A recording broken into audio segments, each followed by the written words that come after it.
Hello everyone, very good morning. इस video में discuss करेंगे चैप्टर नंबर 10। ये क्लास 8 की हिस्ट्री का लास्ट चैप्टर है एंड इसके बाद हम आई थिंक 12th क्लास की जो थीम 1 है उसको डिस्कस करने वाले हैं। एंड एनसीईआरटी बेसिकली अगर मैं बात करूं तो आपका एक ब्रॉडर व्यू तैयार करती है। ऐसा नहीं कि सारे के सारे कॉन्सेप्ट बिल्ड करेगी। मैं आपको एडवाइस करूंगा कि जो आपकी स्टैंडर्ड बुक्स हैं उनको साथ साथ पढ़िए एंड उनके जो गैप्स हैं वो एनसीईआरटी जरूर फिल करेगी। ऐसा नहीं कि सारा कुछ एनसीईआरटी में मिलेगा। तो आप लूसेंट पढ़ सकते हैं साथ साथ एंशियंट इंडिया की, या फिर आपकी जो भी बुक है चाहे आर एस शर्मा पढ़ सकते हो, बिपिन चंद्र मॉडर्न हिस्ट्री के लिए पढ़ सकते हो, स्पेक्ट्रम पढ़ सकते हो। That will help you. बाकी आप जब जैसे 12th में जाएंगे तो थोड़ा सा लेवल और बढ़ जाएगा, तो आपको और जानने को मिलेगा।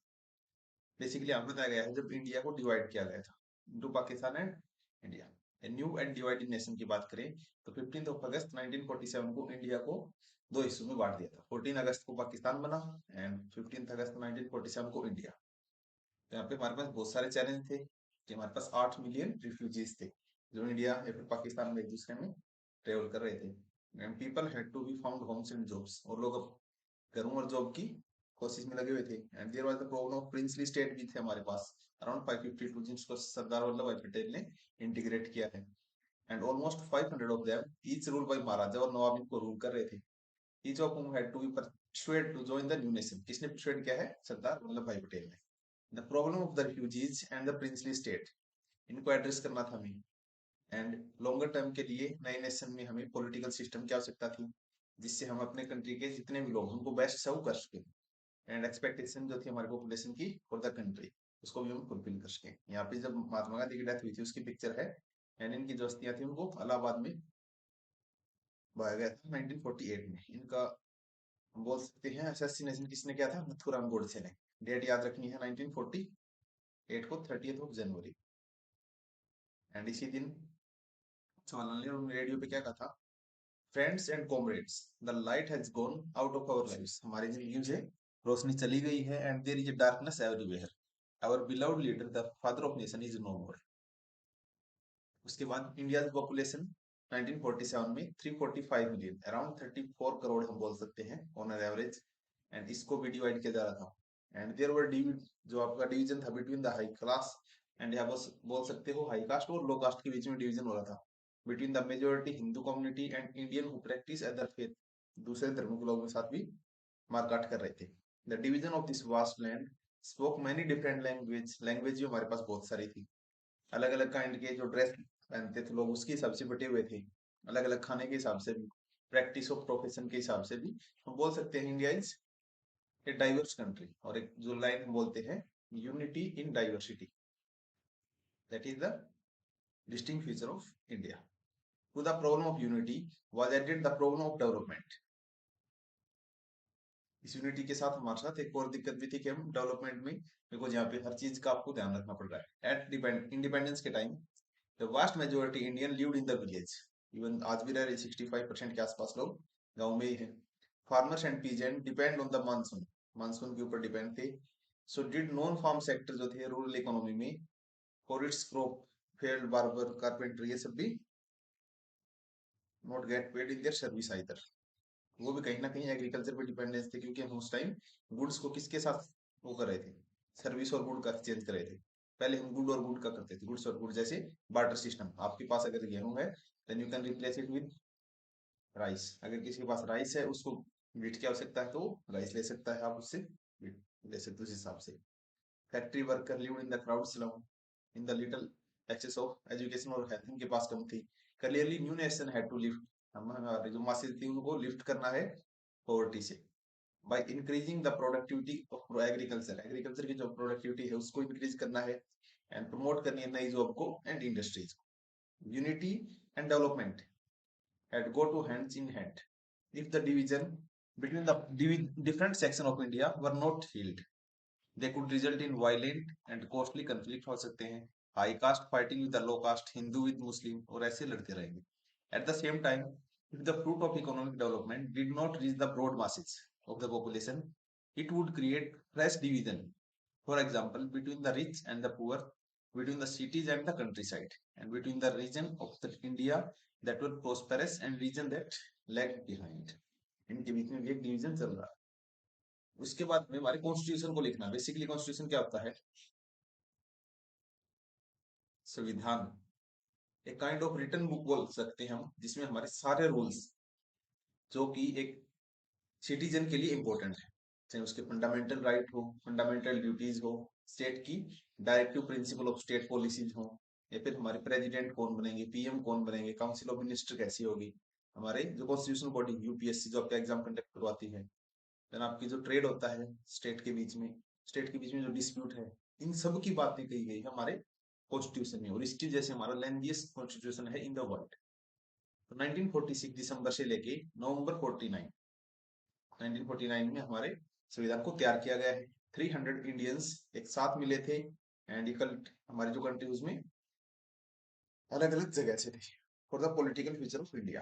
The meeting of this constitution assembly, इसको कॉन्स्टिट्यूट असेंबली हम बोलते थे, दिल्ली में होती थी, but the participant come from all over India से थे, and from different political parties से थे।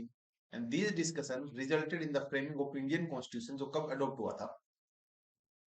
Adopt and enact 26 November 1949, but इसको एनफोर्स कब किया गया? 26 जनवरी 1950। 26 जनवरी 1950 इसलिए क्योंकि 26 जनवरी की जो तारीख थी ये हमारे लिए इंपॉर्टेंट थी, क्योंकि 26 ऑफ जनवरी को 1930 में हमने हमारा फर्स्ट इंडिपेंडेंस डे उस टाइम, बिकॉज लाहौर सेशन जो था 1929 का, उसमें पूर्ण स्वराज डिक्लेयर किया था कि हमें डोमिनियन स्टेटस, तो अदरवाइज आने वाले 26 जनवरी 1930 को हम पूर्ण स्वराज्य डे मनाएंगे। लेकिन ये 26 जनवरी 1949 को तैयार हुआ, लेकिन हमने 2 महीने वेट किया था। One of the feature was adoption. हमने क्या किया था? Adult franchise. फ्रेंचाइज मतलब होता है राइट टू वोट, सभी लोगों के पास वोट है, नहीं सभी लोगों के पास राइट है वोट करने का। All Indians above the age of 21, उस टाइम 21 थी, फिलहाल 18 है, एंड 61st अमेंडमेंट से इसको कम किया गया 1989 में हुआ था उससे। उस टाइम आपको 21 साल से प्लस जितने भी लोग हैं उनको राइट टू वोट है, चाहे वो किसी कास्ट के हो, किसी रिलीजन के हो, किसी भी हो, बस सिटीजन होने चाहिए। नेशनल इलेक्शन, आप स्टेट के वोट में भी कर सकते हो, लाइक आप हरियाणा में भी वोट डाल सकते हो, जब आपके मेंबर ऑफ लेजिस्लेचर असेंबली हम बोल सकते हैं, मेंबर ऑफ पार्लियामेंट जो कि हमारे लोकसभा के लिए, उनके लिए भी आप डाल सकते हो वोट। सबके पास फ्रीडम है। This was a revolutionary step था, जो कि आज तक कभी नहीं हुआ कि इंडिया के लोग अपने रूलर को खुद चुन सकते हैं। अदर कंट्री, यूनाइटेड किंगडम और यूएस में भी ये चीजें बहुत बाद में अडॉप्ट की गई थी, कई स्टेज में। जवाहरलाल नेहरू यहाँ पे रिजोल्यूशन पास कराए, जिसको ऑब्जेक्टिव रिजोल्यूशन बोला जाता है। ये आपका 13 दिसंबर 1946 को मीटिंग कब हुई थी? 9 दिसंबर, सेकंड 11 के हिसाब से। First only man of property had vote. पहले जिनके पास प्रॉपर्टी थी उनको ही राइट टू वोट था। किसी के पास अगर लैंड है उसको ही, किसी के पास टैक्स का कोई भी सोर्स है उसके लिए, बट बाद में सबको दिया। The man who were educated also added on, उसके बाद जो एजुकेटेड थे उनको वोट में शामिल किया गया था। पहले की बता रहे हैं, वर्किंग क्लास मैन जो है गोट the vote only after long struggle, लेकिन वर्किंग क्लास को बहुत लंबे स्ट्रगल के बाद ही वोट मिला है, right to vote. Finally after bitter struggle of their own, American and British women were granted the vote. On the other hand, soon after the independence, India ने सभी को वोट दे दिया, रिगार्डलेस टू इस gender, caste और education. आपको कोई भी जेंडर हो, किसी भी क्लास के हो, किसी भी कम्युनिटी, किसी भी कास्ट के, नो इश्यू।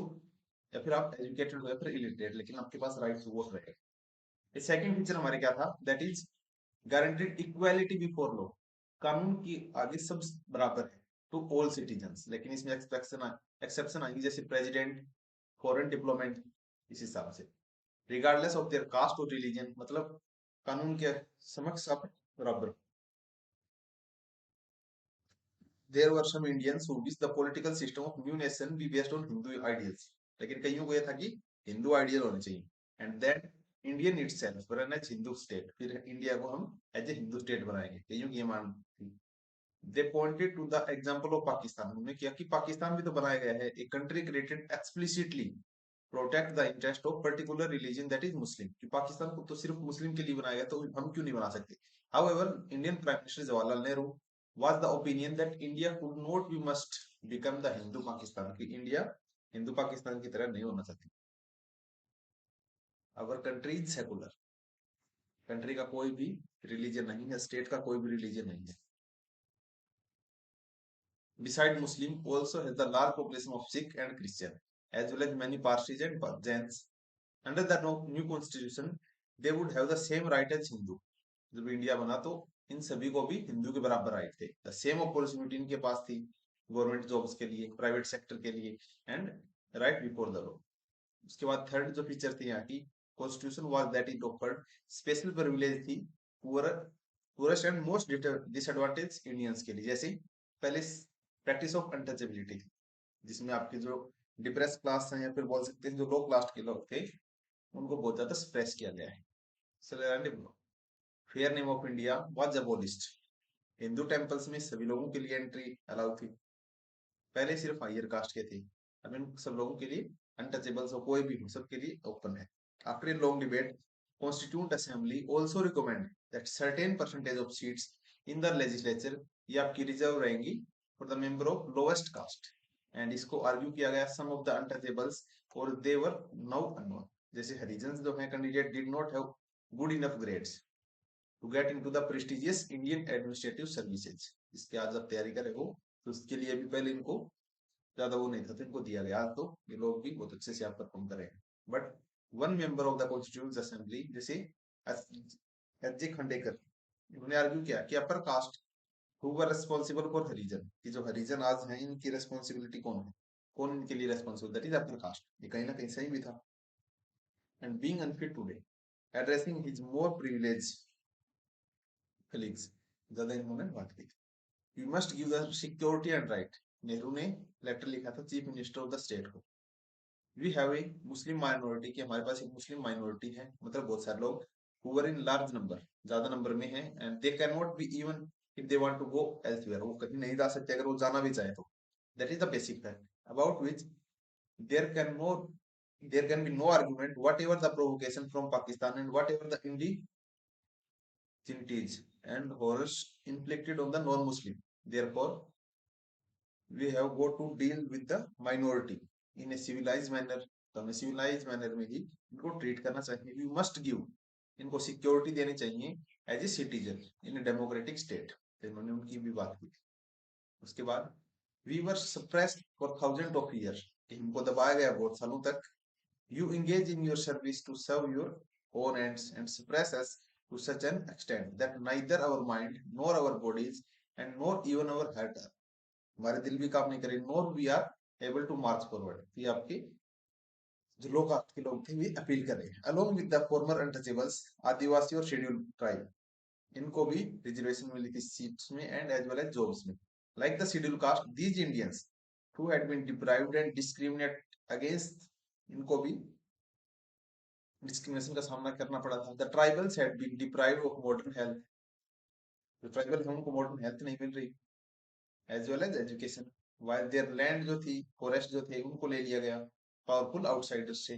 सॉरी, इन्होंने इनसे ले लिया, पावरफुल आउटसाइडर ने इनसे अपनी लैंड वगैरह फॉरेस्ट वगैरह छीन लिए। The new privilege granted them by constitution were mean to make amend for this, फिर हमें इस पे भी अमेंड करना था। The constituent assembly spent many days discussing the power of central government. Central government जो आज हमारी है, क्योंकि सेंटर में काम कर रही है, ऑल ओवर कंट्री को रेगुलेट कर रही है, इसके लिए भी हमें डिस्कशन करना था। वर्सेज आपके state government, some member thought that centre के जो इंटरेस्ट है should be foremost and only a strong centre argued a position of thing to plan and well being of the country as a whole. एक strong centre ही country as a whole की planning कर सकता है। कईयों को यह था कि प्रोविंस को ऑटोनॉमी दो, उनको फ्रीडम दो, ताकि ये लोग अच्छे से अपनी रिसोर्स को यूटिलाइज करें।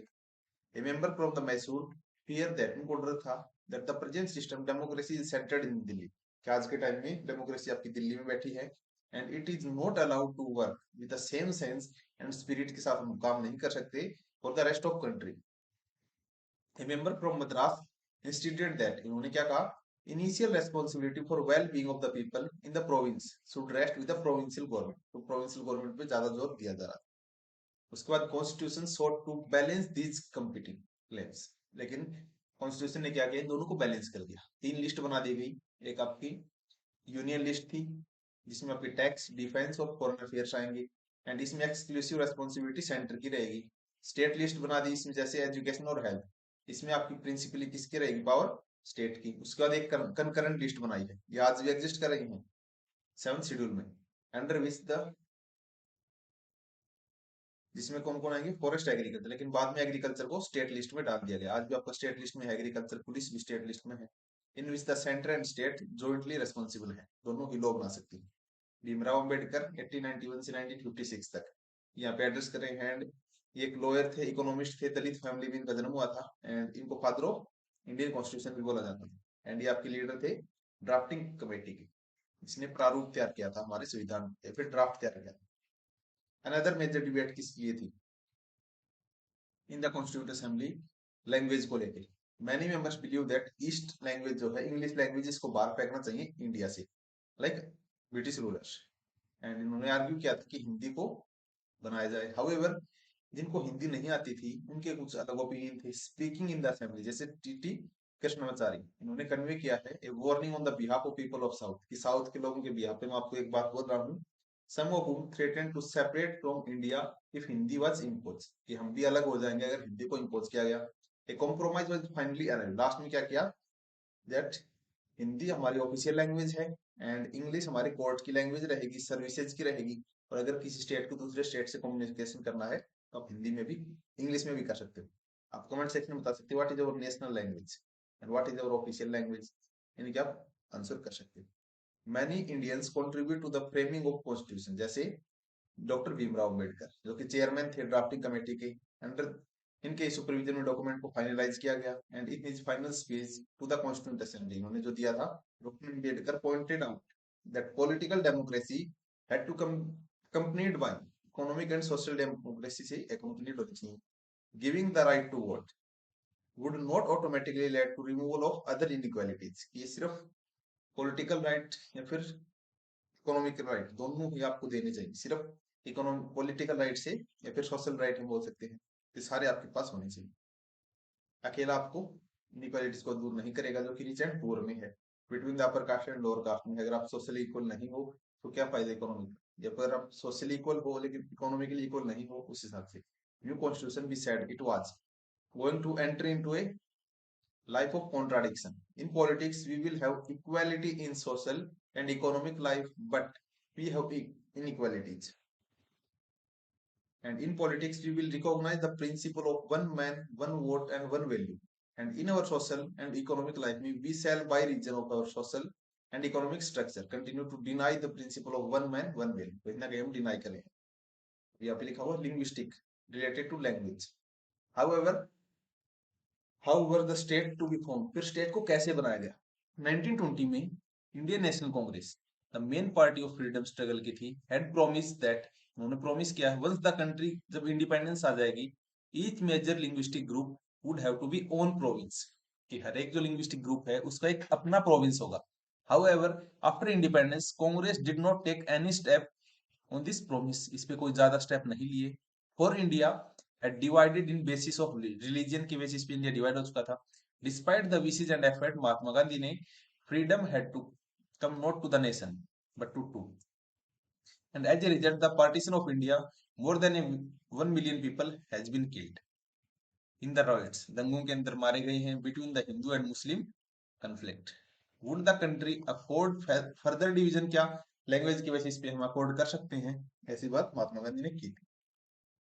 उसके बाद क्या हुआ, both prime minister Nehru and deputy prime minister Sardar Vallabhbhai Patel, ये मिनिस्टर जो थे फर्स्ट डिप्टी प्राइम मिनिस्टर थे, ये इतना आपको याद रखना है, were against the creation of linguistic state. जब आपकी जेवीपी कमेटी बनेगी, जवाहरलाल नेहरू, वल्लभ भाई पटेल ने, पटाभी सीतारामैया में भी, फिर और कुछ है, इनकी कमेटी ने भी लिंग्विस्टिक स्टेट को डिनाई कर दिया था। After the partition, Nehru said disruption tendencies had come to the fore, to check them the nation had to strong and united होना चाहिए। और as Patel put it, Patel ने क्या कहा, the first and last need of India at present क्या है हमारी, is should be made as nation, हमको एक नेशन बनना first of all. Everything which help the growth of nationalism has to go forward and everything which throw obstacles in its way to be rejected, और जो आपका obstacle करेगा उसको reject कर देना। We have applied this test to linguistic province also and by this test in our opinion they can not be support, उनको support नहीं किया जा सकता। ये पोटी श्रीमल्लू है जो कि गांधीयन लीडर थे, जिनकी डेथ हो गई थी separate state for Telugu speaker, उन्होंने फास्ट एंड टू डेथ किया था। That the Congress leader would now go back on their promise, अब आप प्रोमिस से वो दूर हट रहे थे कि आपको प्रोविंस देंगे। क्रिएटेड ग्रेट डिसअपॉइंटमेंट इसने कर दी थी। Kannada speaker, Malayalam speaker, Marathi speaker had all look forward to having their own state, और ये सब अपने स्टेट की मांग कर रहे थे। स्ट्रॉन्गर प्रोटेस्ट कब हुआ था? क्योंकि तेलुगु स्पीकिंग डिस्ट्रिक्ट में मद्रास प्रेसिडेंसी में आया था। जब नेहरू यहाँ पे गए थे campaign there during the general election 1952 में, he was met with the black flag, उनको ब्लैक फ्लैग दिखाई गई, स्लोगन डिमांड की गई, we want Andhra. In October of the year a veteran Gandhi, जिनका नाम क्या था, कोटी श्रीमल्लू, went on a hunger strike पे चले गए थे, demanding the formation of Andhra state to protect the interest of Telugu speaker. As the fast went attracts much support, हड़ताल एंड बंद यहाँ पे हुए थे in many of the towns. 15 दिसंबर 1952 को 52 डेज में into his fast कोटी श्रीमल्लू की डेथ हो गई. And as the newspaper put it, the news of passing away of श्रीमल्लू influenced entire Andhra में आपकी आक्रोश था. The protest was so widespread and intense that central government was forced to give its demand. फिर उन्होंने इनको demand दे दी, मान ली इनकी demand, and 1 अक्टूबर 1953, 1 अक्टूबर हमारा फर्स्ट स्टेट बना था Andhra Pradesh on basis of language, ये आपको याद रखना है। जब ये बन गया तो आपकी बाकी स्टेट भी कहेंगे कि हमें भी बनाओ। After the creation of Andhra, other linguistic communities also demand their own separate state. State reorganisation commission was set up, इसको बनाया गया 1953 में, which submitted its report in 1956 में इसने अपनी रिपोर्ट सबमिट की है, recommending the redrawing of district and provincial जो आपकी बाउंड्री उनको रीड्रॉ किया जाएगा असम, बंगाल, ओडिया, उड़ीसा, तमिल, मलयालम और कन्नड़ का, as well as Telugu speaker के लिए भी। द लार्ज हिंदी स्पीकिंग जो था region of north India was also to be broken into several state में तोड़ दिया गया, and in little after आपके 1960 में bilingual state of Bombay were divided into Marathi and Gujarati। 1966 में स्टेट ऑफ पंजाब को दो में कर दिया, हरियाणा एंड पंजाब, यहाँ पे हिंदी में हरियाणा था एंड पंजाब को पंजाबी में। Rest you can see princely state और जो ब्रिटिश इंडिया था। उसके बाद देख सकते हो इसमें कुछ ज्यादा वो नहीं। उसके बाद ब्रिज ऑफ द महानदी, यहाँ पे डैम वगैरह दिखाए हैं। फिर हमें क्या था, स्टेट क्या होता है, concern with the government, note that use in this sense word does not refer to different state, मतलब यहाँ पे स्टेट का मतलब है नेशन। याद रखना कई बार आपको स्टेट लिखा मिलेगा, उससे आप सेंस नहीं निकाल सकते कि वो आपको पर्टिकुलर स्टेट के लिए है। स्टेट वर्ड हमारा नेशन के लिए यूज होता है। फिर हमको प्लानिंग फॉर डेवलपमेंट के लिए देखना, इंडिया को पॉवर्टी से अगर उठाना है and building a modern technical industrial base अगर तैयार करना है, were among the major objective थे हमारे नेशन के। 1950 में गवर्नमेंट ने सेटअप किया प्लानिंग कमीशन को, तो 1950 याद रखना है, to help design and execute suitable policies बनानी है हमारी इकोनॉमिक डेवलपमेंट के लिए। And there were a broad agreement है यहाँ पे, जिसको हमने क्या बोला है, mix economy. Here both the state and the private sector, यहाँ पे स्टेट है इंडिया के लिए, या फिर हम बोल सकते हैं नेशन के लिए, या फिर गवर्नमेंट के लिए। तो government as well as private sector would play important role complementary in increasing the production and generating the jobs. What specifically these roles were to be, जिसमें which industry should be initiated by the state, state कौन सी industries initiate करेगा, and which by the market, कौन सा आपको private करेगा, how to achieve a balance between the different region of a state, region and the state के बीच में, how to be defined by planning commission, कैसे कुछ किया। यहाँ पे 1956 में जब सेकंड 5 ईयर प्लान आया, ये जो प्लानिंग कमीशन हुई थी आपकी 5 ईयर की प्लानिंग करते थे कि 5 साल में हमें ये करना है, एंड ये हमने कहां से अडॉप्ट किया था, जब 1929 में एक ग्रेट इकोनॉमिक डिप्रेशन आया था, तब रशिया ग्रो कर रहा था, क्योंकि रशिया प्लानिंग कर रहा था 5 ईयर मॉडल्स कि 5 साल में हमें एग्रीकल्चर में ये करना, हेल्थ में ये करना। तो इंडिया में जवाहरलाल नेहरू से बहुत ज्यादा इंस्पायर थे, देन हमने अडॉप्ट किया है प्लानिंग कमीशन। इवन हमारी जो प्लानिंग कमेटी थी 1937 में भी हमने बनाई थी, अगर आपको याद हो तो हमने पीछे पढ़ा। 1956 में सेकंड 5 ईयर प्लान आया, वाज फॉर्मुलेट एंड फोकस इसका किस पे था, हैवी इंडस्ट्रीज पे। तो ये आपको याद रखना है कि सेकंड ईयर जो सेकंड 5 ईयर प्लान था उसमें जैसे steel, building of large dams, इस पे हमारा फोकस रहा है। This sector would be under the control of state, ये स्टेट के कंट्रोल में रहेंगे, गवर्नमेंट के कंट्रोल में रहेंगे, नेशन के कंट्रोल में। This focus on the heavy industry and effort at a state regulation of the economy was to guide economic policy बनानी है नेक्स्ट फ्यू डिकेड्स के लिए। This approach has many strong supporters थे, but some local critics भी रहे हैं। Nehru on the 5 year plan, Nehru ने क्या कहा है, ग्रेट सपोर्टर थे प्लानिंग प्रोसेस की, एंड 22 दिसंबर 1952 को उन्होंने ये बात बोली। Behind the 5 year plans lies in the conception of India's unity, mighty cooperative effort हमें लगाने हैं सभी लोगों के। We have to remember always that not merely the government machinery है that count in all this, but even more so enthusiasm and cooperation of the people इन पे भी depend करता है। our people must have the sensation of partnership होनी चाहिए in mighty enterprise of being fellow traveler toward the next goal that they and we have to set before the plan may be has to be based on the calculation। इन सबने बताया कि statics वगैरह करके हिसाब किताब से हम इसको कर रहे हैं। भिलाई स्टील प्लांट में इनोग्रेशन वगैरह था एंड ये हमने कहाँ से इंस्पायर हुए थे, सोवियत यूनियन से। डायरेक्टली पूछ सकता 1959 में छत्तीसगढ़ में Bhilai. some felt that it had put inadequate emphasis on agriculture, either argued that it has neglected primary education। मतलब लोगों की क्रिटिक्स थे कि एग्रीकल्चर को नेग्लेक्ट कर रहा है या एजुकेशन को नेग्लेक्ट कर रहा है जो आपके हैवी इंडस्ट्रीज हैं। Still other believe that it can not taken out of the environment implication. कईयों ने बोला कि अपनी इन्वायरमेंट की इम्प्लीकेशन नहीं देखी of economic policies. Mahatma Gandhi जो थे, मीरा बहन रोड 1947 में इन्होंने लिखा था कि साइंस एंड मशीनरी जो है may be huge return of for a time, एक टाइम तक आपको बहुत अच्छा देंगे बट अल्टीमेटली जो है ये आपको डिसोलेशन करेंगे। We have got to study nature balance, हमें नेचर के बैलेंस को समझना चाहिए and develop our lives within her laws, मतलब नेचर के लॉज के अगेंस्ट नहीं जाना चाहिए। If we have to survive as a physically healthy and morally decent species, तो कहीं ना कहीं क्लाइमेट चेंज के लिए आपकी एक इंपॉर्टेंट लाइन थी। Jawaharlal Nehru, Krishna Menon arrive at the United Nations. Krishna Menon कौन थे? Led the Indian delegation at UN between 1952 से 62। इन्होंने पॉलिसी ऑफ नॉन अलाइनमेंट की बात की थी।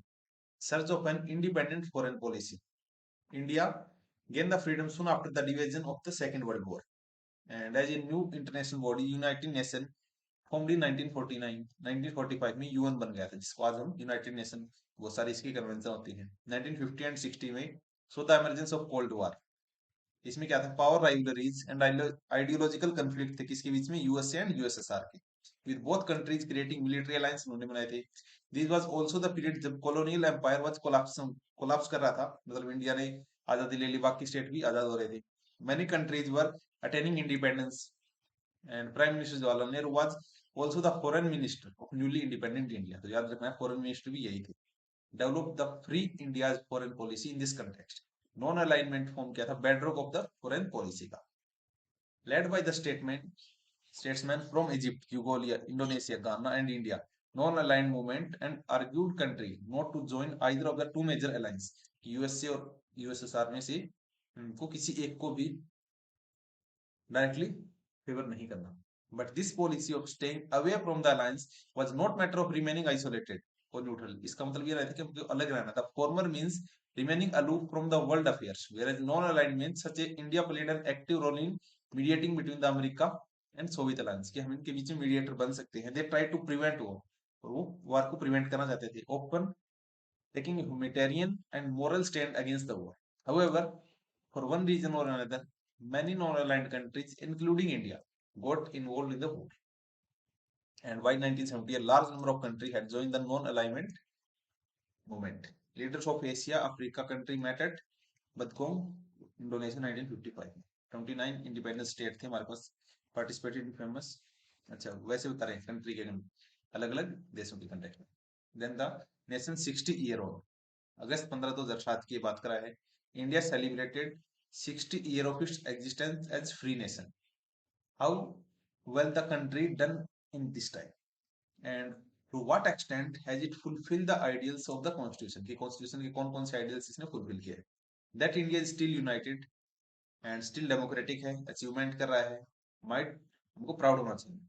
and many foreign observers जो है had felt that India could not survive as a single country, but कईयों को था कि इंडिया सर्वाइव नहीं करेगा because linguistic difference इतने ज्यादा है, religion difference इतने ज्यादा है, that would break up the country into many parts and each region or linguistic group asking for separate nation। our believed other लोगों को क्या बिलीव था, it would under the military rule में आ जाएगा। however as many as 13 general election have been held in independence, उस time तक 13 हमारे इलेक्शन हो चुके थे and hundreds of the state and local election हो चुके हैं।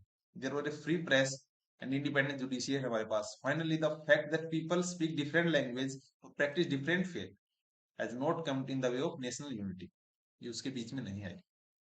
On the other hand, deep division persists, जैसे despite constitutional guarantees, untouchables, and they were now referred as Dalit, face violence and discrimination face करते हैं many part of rural India में भी, and they are not allowed to access the water source, temple park वगैरह में उनको access नहीं थी। You can see यहाँ पे बिल्डिंग्स एंड यहाँ पे स्लम्स एरिया है। And despite the secular India enriched the constitution. There have been clashes between the different religion and many group of the state के बीच में clashes आज भी हैं. Above all, many observers have noted, कईयों को लगा कि gulf between the rich and poor over the years, some part of the India, some group of Indians have benefited and great deal of economic development हुई है. They believe in large houses and dine in expensive restaurant, send their children to expensive private school में भेज रहे हैं, and expensive foreign holidays. At the same time, कुछ ऐसे भी हैं जो पॉवर्टी लाइन पे हैं, बिलो पॉवर्टी लाइन पे हैं, household in the urban slums हैं, remote village में land that yield little and cannot afford their children to school नहीं भेज सकते. इसके अलावा constitution recognise the equality before law की बात की थी, but in real life some लोगों को, कई लोगों को यहाँ पे ऐसी चीजें नहीं मिलती. जज by the standard it itself as independence republic of India had not been a great success, but it has not been failure either. लेकिन ये हमारा फेलियर भी नहीं है. We have achieved so many things. What happened in Sri Lanka? 1956 में the year of state of India was reorganized on basis of language. India को जब आपने देखा था 1956 में रिपोर्ट सबमिट करके, वैसे 1953 में रीऑर्गेनाइज किया गया था एक स्टेट को. नाम बता सकते हो आप, कभी भी पढ़ा था. उस टाइम पार्लियामेंट ऑफ श्रीलंका, जिसको श्रीलंका सिलोन भी बोलते हैं, introduce the act of reorganising Sinhala. Sinhala भी इसी का नाम था, as a sole official language of the country. And this made Sinhala the medium of instruction in all the state school and college, public examination में एंड हर कोर्ट में. Newly जो आपका एक्ट था अपोज किया गया था तमिल स्पीकिंग माइनॉरिटी के द्वारा, जो कि नॉर्थ ऑफ आइसलैंड पे रहती है श्रीलंका में. When you deny me my language said one Tamil MP, एक ने कहा है, यू डिनाई मी एवरीथिंग, जो आपने मेरी लैंग्वेज ही डिनाई कर दी तो आप मेरे को ये डिनाई करेगा. You are hoping for a divided Ceylon, one another adding, do not fear, I assure you that we will have you a divided Ceylon. आपको मिल जाएगा. An opposition member himself, Sinhala speaking, predicted that if the government did not change in the mind, instead of acting being passed, two torn little bleeding state might be arise out of one little state. Then for several decades a civil war यहाँ पे चला था, raged in Sri Lanka, whose roots lie in the imposition of Sinhala language on the Tamil speaking minority. And another South Asian country, Pakistan, was divided to when Bengali जो speaker हैं of the east, जो बांग्लादेश में थे, felt their language was being suppress, उनको लगा कि उनकी language को सप्रेस किया जा रहा है. उर्दू वो लोग क्यों बोले, पाकिस्तान की लैंग्वेज उर्दू है. By contrast India has managed to survive as a single nation in part because many regional language were given in the freedom to flourish, कि आप अपनी लैंग्वेज को बढ़ा सकते हैं. Had Hindi been impose on south India, हमने नहीं की. In the way that Urdu was imposed on eastern Pakistan or Sinhala in the northern Sri Lanka, India too might have civil war and fragmentation. Contrary to the fears of Jawaharlal Nehru and Sardar Vallabhbhai Patel, linguistic state have not threatened the unity of India. Language threat नहीं है, rather than depend this unity. Once the fear of one's language being suppressed has gone, the different linguistic group have been content to live as a part of the larger nation called India. तो India हमारा आज भी exist बहुत अच्छे से ही अपनी सारी activities कर रहा है. So that's it. हमने क्लास 8 की हिस्ट्री कंप्लीट कर ली आज. 6th 7th एंड 8th ये तीनों एनसीईआरटी हमारी कवर हो चुकी हैं हिस्ट्री की. Now we will discuss 12th class की थीम 1, इसमें आपकी अलग फिर से एंशिएंट इंडिया है. तो इस पूरी 12th में आपको एंशिएंट इंडिया पढ़नी है in the first theme. Second theme में देन मेडिवल, थर्ड थीम में modern. Then we will see कि उसमें आर्सम वगैरह अगर देखते हैं. अदरवाइज आप इतना आपका बेस तैयार हो जाएगा कि आप डायरेक्ट उन बुक्स को पढ़ सकते हैं. मतलब सिर्फ एक एक बुक है, एक बुक पूरी एंशिएंट इंडिया के लिए, लेकिन वो 12th करने के बाद, 12th की जब हम तीनों कर लेंगे, थीम 1 थीम 2 थीम 3, तब मैं आपको बता दूं. सो आज के लिए बस इतना ही. मिलते हैं नेक्स्ट वीडियो में. Thank you, have a nice day.